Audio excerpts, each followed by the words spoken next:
Hello everyone, good morning. एक बार फिर से आप सभी का क्रेजी जीके ट्रिक के डेली करंट अफेयर की सीरीज में स्वागत है।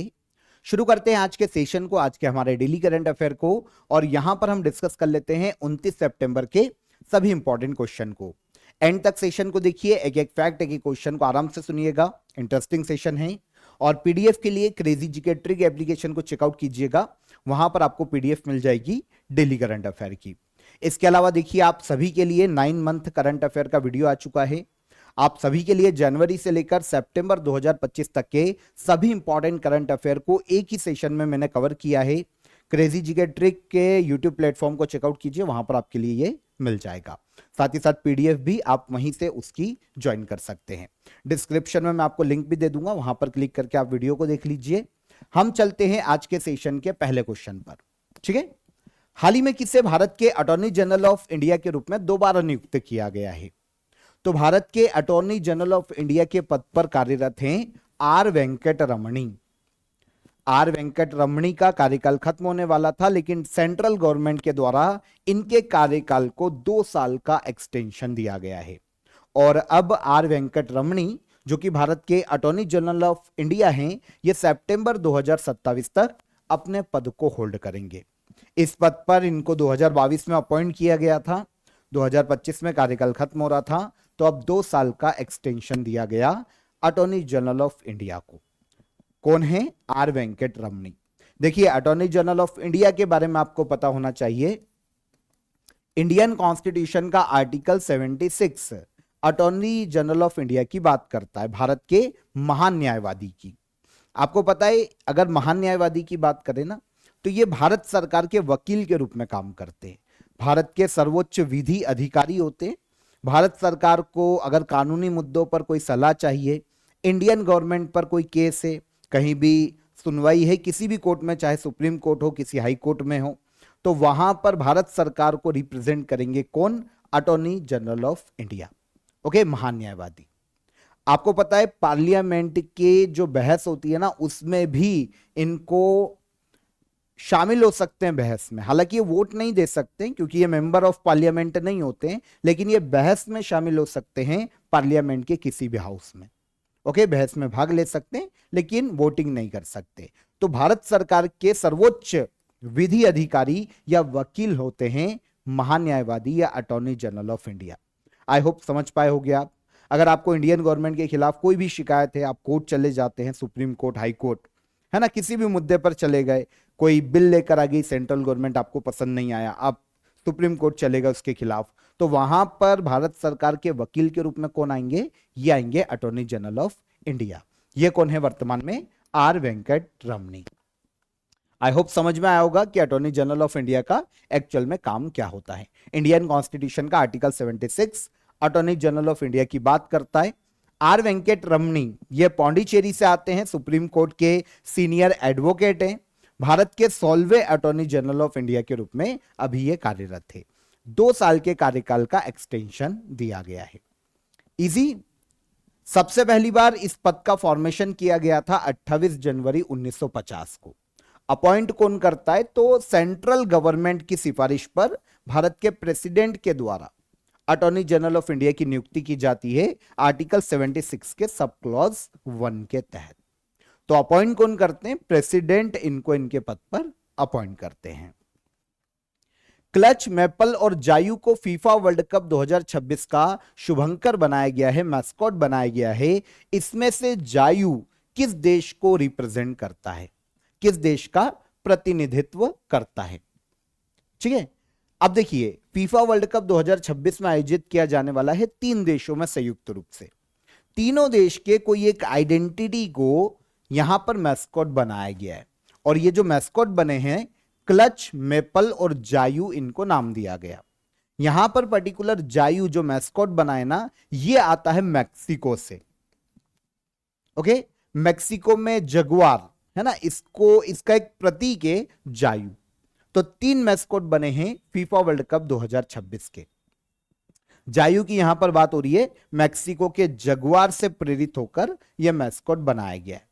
और इसके अलावा मैपल की बात करें तो ये मूस नाम का एक जानवर है, हिरण की प्रजाति का सबसे बड़ा जानवर होता है, कनाडा में पाया जाता है। तो इसको नाम दिया गया है, इससे प्रेरित जो मैस्कॉट है उसको नाम दिया गया है मेपल। और जब हम क्लच की बात करते हैं तो ये यूएसए को रिप्रेजेंट करता है, बाल्ड ईगल से प्रेरित होकर इसे बनाया गया है। ठीक है, तो ये तीन हमको देखने को मिलते हैं। यह है बाल्ड ईगल का मतलब क्लच, बीच में देखने को मिलता है जगुआर का मतलब जायु, और मूस की बात करें तो ये मेपल इसको नाम दिया गया है। ठीक है, 2026 में फीफा वर्ल्ड कप का आयोजन किया जाएगा 3 देशों में संयुक्त रूप से। कहां कहां? कनाडा, मेक्सिको और यूएसए में। डन। 11 जून को यह शुरू होगा नेक्स्ट ईयर, और 19 जुलाई तक इसका आयोजन किया जाने वाला है। 23वां फीफा वर्ल्ड कप आयोजित किया जाएगा। 22वां फीफा वर्ल्ड कप कतर में आयोजित किया गया था 2022 में, और 23वां एडिशन 3 देशों में, कनाडा, मेक्सिको और यूएसए। 48 टीम्स यहां पर पार्टिसिपेट करेगी। फीफा आयोजन करवाता है फीफा वर्ल्ड कप का। अब यहां पर अगर हम फीफा की भी बात कर लें, पूरे वर्ल्ड में फुटबॉल खेलों को रेगुलेट करने वाली संस्था है। 21 मई 1904 को फीफा की स्थापना की गई थी। रॉबर्ट जो कि वर्तमान में फाउंडर है किसके? फीफा के, है ना। मतलब पहली बार जो फीफा को स्थापित करने का श्रेय दिया जाता है वो रॉबर्ट को दिया जाता है। हेडक्वार्टर की बात करें तो स्विट्जरलैंड के ज्यूरिक में इसका हेडक्वार्टर है। प्रेजेंट में प्रेसिडेंट पूछे जाएंगे जियानी इन्फेंटिनो, वर्तमान में फीफा के अध्यक्ष के पद पर है। वैसे देखिए नॉर्मली क्या होता है, फाउंडर नहीं पूछे जाते हैं, लेकिन प्रेजेंट जो प्रेसिडेंट है उनसे क्वेश्चन आता है, तो इनको आप याद रखिएगा। ठीक है, रॉबर्ट इसके फाउंडर है, रॉबर्ट ग्वेरिन। और फाउंडेशन कब किया गया था? 1904 में। डेट पूछी जाए कभी तो 21 मई 1904। आगे आएंगे। पीएम मोदी द्वारा माही बांसवाड़ा परमाणु परियोजना की आधारशिला रखी गई। यह परियोजना भारत के किस राज्य में स्थित है? माही बांसवाड़ा परमाणु परियोजना एक न्यूक्लियर पावर प्लांट स्थापित किया जा रहा है। इसका फाउंडेशन स्टोन भारत के पीएम नरेंद्र मोदी ने रखा है भारत के राजस्थान राज्य में, और इसको नाम दिया गया है माही बांसवाड़ा न्यूक्लियर प्रोजेक्ट या न्यूक्लियर पावर प्लांट। ठीक है, प्रोजेक्ट की टोटल कैपेसिटी होगी 2800 मेगावाट। 700 मेगावाट के 4 प्लांट यहां पर बनाए जाएंगे, और पूरी टोटल इसमें जो लागत आने वाली है 42,000 करोड़ रुपए की आने वाली है। माही बांसवाड़ा न्यूक्लियर पावर प्रोजेक्ट ये राजस्थान में प्रस्तावित है, राजस्थान के बांसवाड़ा क्षेत्र में प्रस्तावित है। प्लांट को अणुशक्ति विद्युत निगम लिमिटेड के द्वारा बनाया जा रहा है, जो कि संयुक्त रूप से nuclear power corporation of India और एनटीपीसी इनका एक जॉइंट वेंचर है। तो इसके द्वारा निर्माण किया जाएगा। वैसे हमको उम्मीद कम है कि इस संस्था का नाम पूछा जाएगा, तो हम प्लेस याद रखेंगे, राजस्थान में बन रहा है। कैपेसिटी है 2800 मेगावाट। 700 मेगावाट के 4 प्लांट यहां पर बनाए जाएंगे, और टोटल इसकी जो कॉस्ट आएगी वो 42,000 करोड़ रुपए है। ओके, प्रोजेक्ट को फ्लिट मोड इनिशिएटिव के तहत बनाया जा रहा है। इंडियन गवर्नमेंट का एक इनिशिएटिव है जिसके तहत डिसाइड किया गया था कि पूरे देश में 700 मेगावाट के 10 न्यूक्लियर पावर प्लांट बनाए जाएंगे। ऐसे 3 बन चुके हैं, और अब यहां पर राजस्थान के बांसवाड़ा में बनाए जा रहे हैं फ्लिट मोड इनिशिएटिव के तहत। इसलिए 700 मेगावाट के 4 प्लांट बन रहे हैं। इसी के साथ साथ राजस्थान के फलोदी में नोक सोलर प्लांट का भी इनॉग्रेशन भारत के पीएम के द्वारा किया गया। नोक सोलर पार्क है इसको, ठीक है ना, जिसकी कैपेसिटी है 925 मेगावाट की। तो इसका भी इनॉग्रेशन किया गया राजस्थान के फलोदी में। माही बांसवाड़ा न्यूक्लियर पावर प्लांट से हमारा क्वेश्चन है, तो ये इंपॉर्टेंट है सबसे ज्यादा। इसके 4 फैक्ट यहां पर मैं आपको बता देता हूं शॉर्ट करके। राजस्थान के बांसवाड़ा में है, 42,000 करोड़ रुपए इसकी टोटल कॉस्ट आएगी। अणुशक्ति विद्युत निगम लिमिटेड इसको डेवलप करेगा, और 700 मेगावाट के 4 रिएक्टर या 4 प्लांट यहां पर बनाए जाएंगे। तो टोटल कैपेसिटी हो जाती है 2800 मेगावाट। और इनिशिएटिव जिसके तहत ये बनाया गया है इसके बारे में मैंने आपको बता दिया।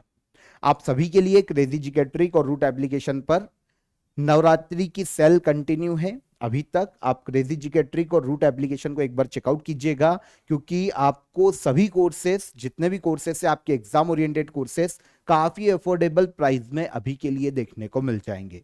तो एक बार चेकआउट कीजिए, काफी सारी फ्री पीडीएफ और फ्री कोर्सेज भी आपको मिल जाएंगे दोनों एप्लीकेशन पर, तो चेकआउट कीजिएगा। और जो भी आपको अच्छा लगे, आपके एग्जाम के पॉइंट ऑफ व्यू से आपको बेनिफिट करे, उसको आप अवेल कर सकते हैं, ठीक है। और साथ ही साथ एआई कोर्स की लिंक भी मैंने आपको डिस्क्रिप्शन में दे दी है, वहां से आप इसे ज्वाइन कर सकते हैं और एप्लीकेशन को तो चेकआउट कीजिए ही। हम चलते हैं अगले क्वेश्चन पर। विश्व हृदय दिवस हर साल कब मनाया जाता है?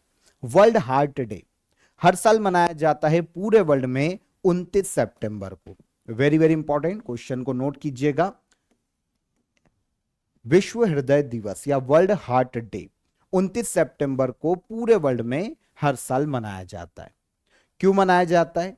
हार्ट से संबंधित जो डिसीज है ना, कार्डियोवैस्कुलर डिसीज, मतलब हृदय से संबंधित जो रोग है, उनके बारे में अवेयरनेस फैलाना, उनके बारे में लोगों को जागरूक करना, और हार्ट डिसीज को कैसे कम किया जा सकता है, कैसा खान पान यूज किया जाना चाहिए, इन सभी मुद्दों पर पूरे वर्ल्ड के लोगों को अवेयर करना वर्ल्ड हार्ट डे को मनाए जाने का मुख्य उद्देश्य है। हर साल 29 सितंबर को यह डे मनाया जाता है। आपको पता है कुछ रिपोर्ट से जो ये बताती है कि कार्डियोवैस्कुलर डिसीज के कारण पूरे वर्ल्ड में हर साल ऑलमोस्ट 18 मिलियन लोगों की मृत्यु हो जाती है। 17.9 मिलियन, ऑलमोस्ट 18 मिलियन। अगर हम 18 मिलियन देखें तो कितने हो जाएंगे? 1,80,00,000 लोगों की डेथ होती है हर साल हृदय संबंधित रोगों के कारण, ठीक है। दुनिया में टोटल डेथ जो हर साल हो रही है ना, उसमें से 31% डेथ हृदय से संबंधित रोगों के कारण ही हो रही है, क्योंकि खान पान बहुत ज्यादा बिगड़ा हुआ है। ओके, तो पूरे वर्ल्ड को कार्डियोवैस्कुलर डिसीज के प्रति अवेयर करना इस डे को मनाए जाने का मुख्य उद्देश्य। 1999 में वर्ल्ड हार्ट फेडरेशन और WHO, वर्ल्ड हेल्थ ऑर्गेनाइजेशन, इन दोनों ने मिलकर इस डे की शुरुआत की थी। 1999 से मनाया जा रहा है। 2025 में don't miss a beat World Heart Day की थीम है। अब जो मनाने वाली संस्था है, वैसे WHO के बारे में तो आपको पता है। वर्ल्ड हार्ट फेडरेशन की बात करें तो एक इंटरनेशनल ऑर्गेनाइजेशन है या NGO के रूप में यह काम करता है, ठीक है। हार्ट से संबंधित डिसीज को रोकने के लिए ये जो बन पड़ता है वो करता है। 1978 में इसकी स्थापना की गई थी। स्विट्जरलैंड के जेनेवा में इसका हेडक्वार्टर है। World heart federation. हार्ट से संबंधित साइंस के पॉइंट ऑफ व्यू से काफी फैक्ट पूछे जाते हैं, तो मैं आपको कैजुअली चीजें यहां पर बताता हूं जो कि बहुत इंटरेस्टिंग है और आपको पता होना चाहिए, एग्जाम में पूछी जाती है। देखिए, हार्ट के वेट की बात करते हैं ना, तो एडल्ट मेल जो होते हैं, है ना, वयस्क जो पुरुष होते हैं, उनमें 300 ग्राम होता है एक स्वस्थ हार्ट का वजन। वहीं फीमेल की बात करें तो ये 250 ग्राम तक हो सकता है। हार्ट के लेफ्ट साइड का जो काम होता है वो ऑक्सीजन वाले ब्लड को पूरे बॉडी में सर्कुलेट करने का होता है, और वहीं पर राइट साइड की बात करें तो ये बिना ऑक्सीजन वाले ब्लड को लंग्स तक भेजने का काम करता है, ठीक है। तो ये दो तरीके के काम होते हैं हार्ट के, लेफ्ट और राइट साइड में। अगर देखें हार्ट की पोजीशन तो ठीक है, ये नॉर्मली क्वेश्चन इतना ज्यादा इंपॉर्टेंट हो नहीं जाता, पर अगर हम ह्यूमन हार्ट में चेंबर्स की बात करते हैं तो 4 चेंबर हमको देखने को मिलते हैं। 2 चेंबर होते हैं ऑरिकल्स और 2 होते हैं वेंट्रिकल्स। तो ये 4 चेंबर है, 2 ऑरिकल्स 2 वेंट्रिकल्स। इसके अलावा अगर हम हार्ट में एक झिल्ली से कवर्ड होता है, पूरा हार्ट जो होता है एक झिल्ली लपेटी होती है, डबल लेयर्ड मेम्ब्रेन जिसे कहा जाता है, और इसको पर्टिकुलर नाम दिया जाता है पेरिकार्डियम। यह भी एक इंपॉर्टेंट फैक्ट है, जिस झिल्ली से हार्ट घिरा हुआ रहता है, कवर रहता है, उस झिल्ली को पेरिकार्डियम के नाम से पुकारा जाता है। ओके, 4 वॉल्व होते हैं हार्ट में ताकि ब्लड जो है वो पीछे की तरफ फ्लो ना हो। हार्ट में ब्लड 2 बार आता है, एक बार ऑक्सीजन वाला और एक बार बिना ऑक्सीजन वाला। इसे कहा जाता है डबल सर्कुलेशन। ओके, हेल्थी व्यक्ति का जो हार्ट है वो 1 मिनट में 72 टाइम धड़कता है। हार्ट बीट जो होती है वो 72 होती है 1 मिनट में। 1 मिनट में हार्ट लगभग 5 से 6 लीटर ब्लड को पंप करता है। तो अब ये मत बोलना कि भैया दिल टूट गया, है ना, क्योंकि उसके पास और भी बहुत सारे काम है। तुम, हार्ट बोल रहा है हमको कि यार बाहर के रोने तुम संभालो, मेरे को मेरा काम करने दो। तो 1 मिनट में 5 लीटर ब्लड को पंप कर रहा है। ओके, सबसे मेन ऑर्गन इंडियन, अगर ह्यूमन बॉडी का हम देखें तो ये हार्ट बोला जा सकता है। चलिए आगे बढ़ते हैं। आई होप आपको एक एक फैक्ट समझ में आया होगा, है ना। इंटरेस्टिंग था सारे फैक्ट, और बहुत इंपॉर्टेंट काम करता है वो हमारी बॉडी में। चलिए आगे बढ़ते हैं। हाल ही में बिग बैश लीग टीम से जुड़ने वाले पहले कैप्ड भारतीय पुरुष क्रिकेटर कौन बने हैं? एक ऑस्ट्रेलिया में, जैसे इंडिया में आईपीएल का आयोजन किया जाता ना, ऑस्ट्रेलिया में आयोजित की जाती है एक T20 league big bash league के नाम से। अब कैप्ड भारतीय मतलब जिनका बीसीसीआई के साथ कॉन्ट्रैक्ट है। आपको पता है बीसीसीआई के साथ जब हमारे खिलाड़ियों का कॉन्ट्रैक्ट होता है ना, तो वो वर्ल्ड की किसी भी लीग में जाकर नहीं खेल सकते, ध्यान रखना। वो किसी अदर जगह पर नहीं खेल सकते, उनको इंडिया की लीग्स में ही खेलना पड़ेगा, ये कॉन्ट्रैक्ट होता है।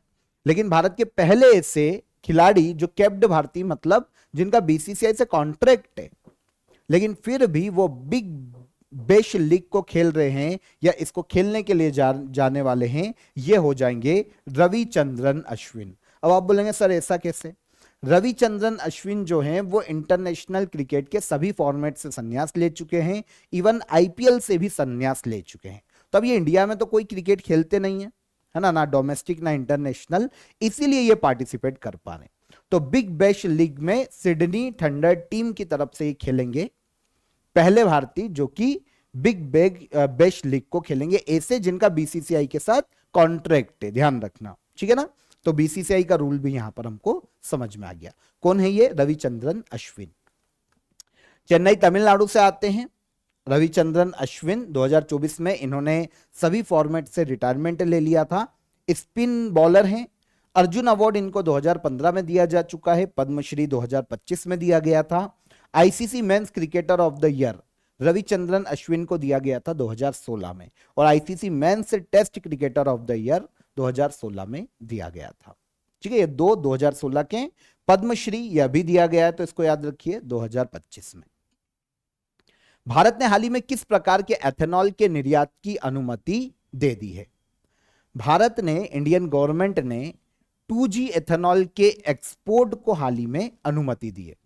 किसका एक्सपोर्ट किया जा सकता है? 2G ethanol. अब 2G इथेनॉल को अगर कोई भी इंडियन कंपनी एक्सपोर्ट करना चाहती है तो वो लाइसेंस लेगी और फीड स्टॉक सर्टिफिकेशन प्राप्त करेगी इंडियन गवर्नमेंट से।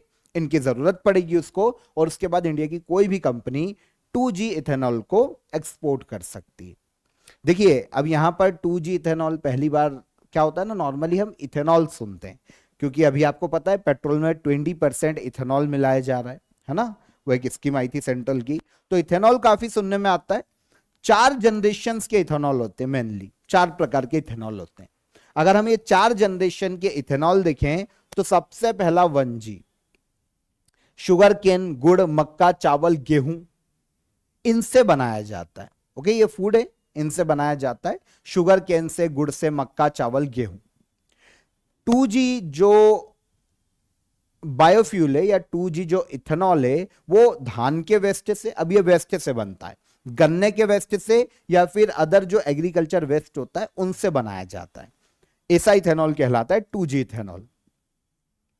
3G इथेनॉल जो कि एल्गी से बनाया जाता है, और 4G इथेनॉल एक जेनेटिकली मॉडिफाइड जो चीजें होती हैं, है ना, जीव हो सकता है, बैक्टीरिया हो सकता है, कुछ भी हो सकता है, ऐसे जेनेटिकली मॉडिफाइड चीजों से बनाया जाता है, ये 4G इथेनॉल कहलाता है। तो अभी जो एक्सपोर्ट की परमिशन दी गई है वो 2G इथेनॉल को दी गई है। डन। दुनिया का पहला closed fuel cycle nuclear power station 2030 तक किस देश के द्वारा बनाया जाएगा? दुनिया का पहला closed fuel cycle nuclear power system 2030 तक बनाया जाएगा रशिया के द्वारा। रशिया के प्रेसिडेंट व्लादिमीर पुतिन, इन्होंने अनाउंस किया है कि हम वर्ल्ड का पहला closed fuel cycle nuclear power system को डेवलप करेंगे, और सब सही रहा तो 2030 तक हम इस प्लांट को बना लेंगे और इस पर काम शुरू हो जाएगा।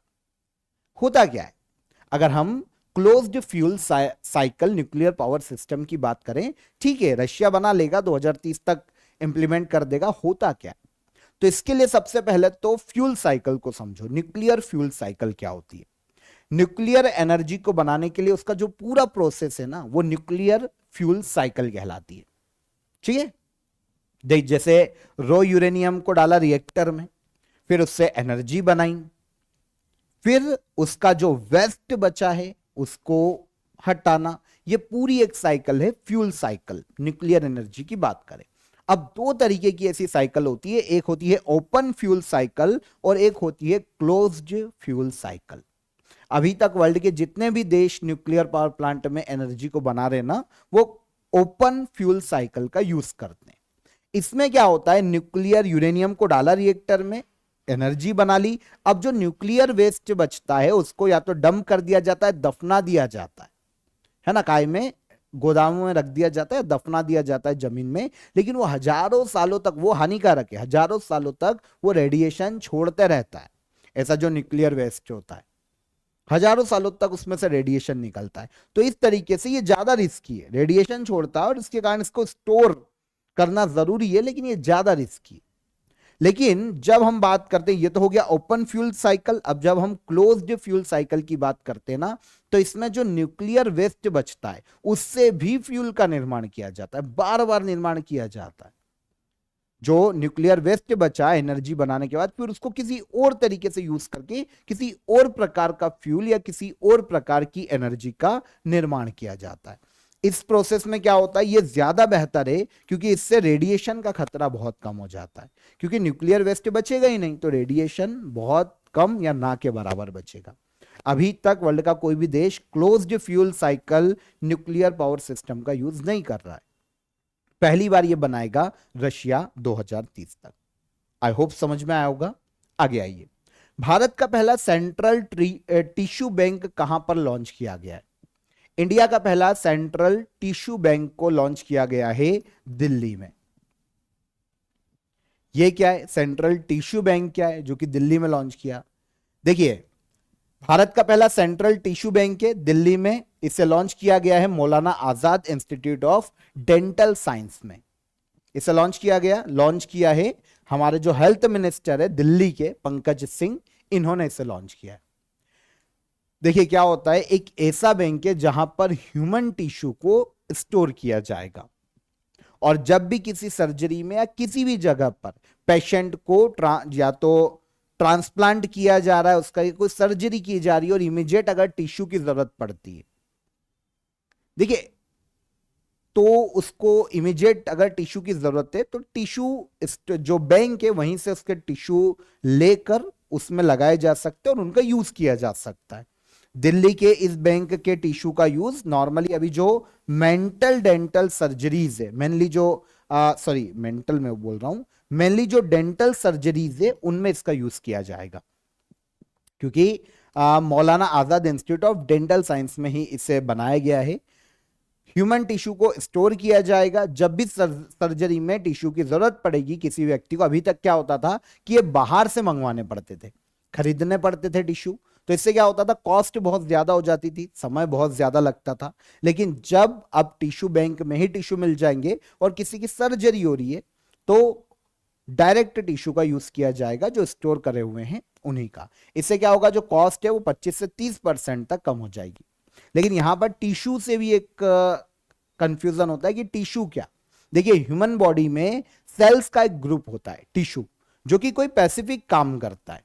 अलग अलग टिश्यू होते हैं अलग अलग चीजों को लेकर, है ना, जैसे बोन का टिश्यू हो सकता है, मसल से टिश्यू हो सकते हैं। इसी तरीके से ये सेल्स का ग्रुप होता है बॉडी के अलग अलग हिस्सों में। जब बॉडी में टिश्यू की कमी होती है या कहीं पर टिश्यू की जरूरत होती है तो बाहर से ह्यूमन टिश्यू लेने पड़ते हैं सर्जरी के समय।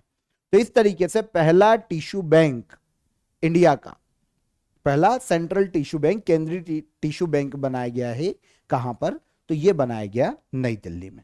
ओके, तो आई होप आपको समझ में आया होगा। टिश्यू, ह्यूमन में मसल से टिश्यू जो होते हैं बॉडी के मूवमेंट के लिए ये जरूरी होते हैं। बॉन टिश्यू भी होते हैं, इसी तरीके से अलग अलग टिश्यू अलग अलग काम करते हैं, सेल्स का ग्रुप होता है। आगे आइए, WHO global summit on traditional medicine का आयोजन कहां किया जाएगा? वर्ल्ड हेल्थ ऑर्गेनाइजेशन के global summit on traditional medicine का आयोजन किया जाएगा भारत की राजधानी नई दिल्ली में। ओके, तो नई दिल्ली में इसका आयोजन होना है। अभी WHO और भारत की ट्रेडिशनल मेडिसिन के लिए काम करने वाली जो मिनिस्ट्री है, मिनिस्ट्री ऑफ आयुष, इनके मध्य में एक एग्रीमेंट साइन हुआ है। दोनों मिलकर अब second WHO global summit on traditional medicine को होस्ट करेंगे और इसका आयोजन नई दिल्ली में होगा 17 से लेकर 19 दिसंबर 2025 तक। यह सेकेंड एडिशन है WHO global summit on traditional medicine का। उद्देश्य क्या है? ट्रेडिशनल मेडिसिन जितने भी है, जैसे योगा हो गया, आयुर्वेदा हो गया, यूनानी चिकित्सा पद्धति हो गई, होम्योपैथी हो गई, इन तरीके की ट्रेडिशनल मेडिसिन के बारे में जानकारी फैलाना, अवेयरनेस बढ़ाने के लिए चर्चा करना, क्या हर्डल्स है इनके विकास में, इन्हें कैसे दूर किया जा सकता है, इन सभी मुद्दों पर यहां पर चर्चा की जाएगी। तो ये second WHO global summit on traditional medicine आयोजन कहां किया जाएगा? दिसंबर 2025 में भारत की राजधानी नई दिल्ली में। इसका जो पहला एडिशन था 2023 में गुजरात के गांधीनगर में आयोजित किया गया था। WHO इसको ऑर्गेनाइज करवाता है। नॉर्मली ये दूसरा है, मतलब 2 साल में एक बार इसका आयोजन किया जा रहा है। लास्ट क्वेश्चन, CSIR ने इस वर्ष अपना 84th फाउंडेशन डे मनाया है। CSIR की स्थापना कब की गई थी? पहले ईयर ले लेते हैं, फिर बात करेंगे CSIR एक्चुअल में है क्या। तो 26 सितंबर 1942 में CSIR की स्थापना की गई थी पहली बार। 2025 में इसका 84th फाउंडेशन डे मनाया गया। 84वां स्थापना दिवस 26 सितंबर को मनाया गया। CSIR council of scientific and industrial research के नाम से जानी जाती है। रिपीट करता हूं, council of scientific and industrial research CSIR का फुल फॉर्म है। 26 सितंबर 1942 को यह संस्था बनी थी और 2025 में अभी 26 सितंबर को इसका 84th फाउंडेशन डे मनाया गया। भारत की प्रमुख रिसर्च एंड डेवलपमेंट ऑर्गेनाइजेशन है। साइंस के क्षेत्र में साइंटिफिक रिसर्च को बढ़ावा देना, इंडस्ट्रियल रिसर्च को बढ़ावा देना इस संस्था का मुख्य कार्य है। Ministry of science and technology के अंतर्गत ये कार्य करती है। इसके अंतर्गत एक डिपार्टमेंट है, department of science and industrial research, ठीक है, डिपार्टमेंट के रूप में काम करता है। इसकी 37 लेबोरेटरीज और इंस्टीट्यूशन इंडिया में देखने को मिलते हैं अलग अलग जगह पर। कुछ काम की जो इसकी लेबोरेटरीज है ना, उसकी हम बात करेंगे, लेकिन हम पहले ये समझ लेते हैं कि council of scientific and industrial research का हेडक्वार्टर कहां है। तो स्थापना तो 1942 में की गई थी 26 सितंबर को। हेडक्वार्टर नई दिल्ली में है और डॉक्टर N कैलाशेल्वी वर्तमान में इसके डायरेक्टर जनरल के पद पर है। कैलाशेल्वी इन्हें कहा जाता है, डायरेक्टर जनरल के पद पर है। CSIR के द्वारा एक अवार्ड दिया जाता है, शांति स्वरूप भटनागर प्राइज। शांति स्वरूप भटनागर इनके इस संस्था के पहले डायरेक्टर है। इन्हीं के नाम पर साइंस के क्षेत्र में यह अवार्ड दिया जाता है। अच्छा, CSIR की इंडिया में 37 लेबोरेटरीज है, इंस्टीट्यूशन है। इनमें से जो मेन है, एक तो CCMB पूछा जा सकता है, यह हमें देखने को मिलता है हैदराबाद में। ईयर स्थापना का नहीं पूछा जाएगा, पर यह हैदराबाद में। एक CDRI जिसे सेंट्रल ड्रग रिसर्च इंस्टीट्यूट के नाम से जाना जाता है, यह देखने को मिलता है लखनऊ में। एक सेंट्रल लेदर रिसर्च इंस्टीट्यूट बहुत फेमस है, CLRI, ये चेन्नई में देखने को मिलता है। एक Indian institute of petroleum IIP देखने को मिलता है देहरादून में। एक NBRI, इसकी एक लेबोरेटरी है, रिसर्च इंस्टीट्यूट है लखनऊ में, है ना। नेशनल बॉटनिकल रिसर्च इंस्टीट्यूट के नाम से इसे जाना जाता है। तो ये कुछ इंपॉर्टेंट लेबोरेटरीज है जो कि किसके अंतर्गत है? CSIR के अंतर्गत। स्थापना ईयर और सन हमें याद रखना चाहिए, 26 सितंबर 1942, और 2025 में इसका 84th स्थापना दिवस हाल ही में 84th फाउंडेशन डे सेलिब्रेट किया गया है। ठीक है, तो 29 सितंबर के सभी करंट अफेयर यहां पर हमने डिटेल में डिस्कस किए, एक एक फैक्ट, एक एक क्वेश्चन को समझा। अब हम चलते हैं लास्ट डे के करंट अफेयर को रिवाइज कर लेते हैं। चले देखिए, चर्चित आलमट्टी बांध कहां स्थित है? तो यह डैम देखने को मिलेगा कहां पर? कर्नाटका में। लद्दाख को 6th अनुसूची में जोड़ने के लिए विरोध किए जा रहे हैं। संविधान की 6th शेड्यूल किससे संबंधित है? तो यह गवर्नेंस इन ट्राइबल एरिया से संबंधित है। भारत का पहला डुगोंग संरक्षण रिजर्व जिसे IUCN ने मान्यता दी है किस राज्य में स्थित है? यह देखने को मिलेगा तमिलनाडु राज्य में। विश्व पर्यटन दिवस हर साल कब मनाया जाता है? यह मनाया जाता है 27 सितंबर को। भारत सरकार ने capacity building and human resource development scheme को लॉन्च किया। यह योजना किस संस्था के द्वारा लागू की जाएगी? तो ये council of scientific and industrial research के द्वारा लागू की जाएगी। भारत ने किस मिसाइल का रेल आधारित लॉन्चर से सफलतापूर्वक परीक्षण किया? तो यह है अग्नि prime. UNEP young champions of the earth award 2025 कितने लोगों को दिए गए हैं? तो ये दिए गए 3 लोगों को। भारत ने 31 मार्च 2026 तक किस वस्तु के आयात पर प्रतिबंध लगाया है? तो यह प्रतिबंध लगाया गया सिल्वर के आयात पर। सुल्तान ऑफ जौहर कप जिसका आयोजन मलेशिया में किया जाएगा किस खेल से संबंधित है? यह हॉकी से संबंधित प्रतियोगिता है। नायका ने हाल ही में अपना नया ब्रांड एम्बेसडर किसे बनाया? यह बनी है कौन? दीपिका पादुकोण। डन। तो ये सारे करंट अफेयर कल के सेशन के हो जाते हैं हमारे रिवाइज। अब हम चलते हैं क्वेश्चन ऑफ द डे के आंसर पर। कल क्या क्वेश्चन थे? कोको चैनल किन 2 देशों के बीच में समुद्री सीमा के रूप में कार्य करता है? तो इंडिया और म्यांमार के बीच में। संविधान सभा का 10वां सत्र कब आयोजित किया गया था? 6 से लेकर 17 अक्टूबर 1949 को। और नागालैंड का मोत्सू त्योहार किस जनजाति द्वारा मनाया जाता है? तो इसे आओ ट्राइब्स के द्वारा मनाया जाता है नागालैंड में। तीनों क्वेश्चन के आंसर हो गए। आज के question of the day. Bharat का पहला QR आधारित डिजिटल हाउस एड्रेस सिस्टम कहां लॉन्च किया गया? पहला क्वेश्चन। सेकेंड, भारत का सबसे ज्यादा जनजाति जनसंख्या वाला राज्य कौन सा है? और हुरून ग्लोबल यूनिकॉर्न इंडेक्स 2025 में भारत की क्या रैंक है? तीनों क्वेश्चन इंपॉर्टेंट है, आराम से नोट कीजिए, पॉज करके कमेंट में आंसर कीजिएगा। सेशन कैसा लगा ये भी बताइए। सेशन पसंद आया हो तो वीडियो को लाइक और शेयर करके जाइएगा।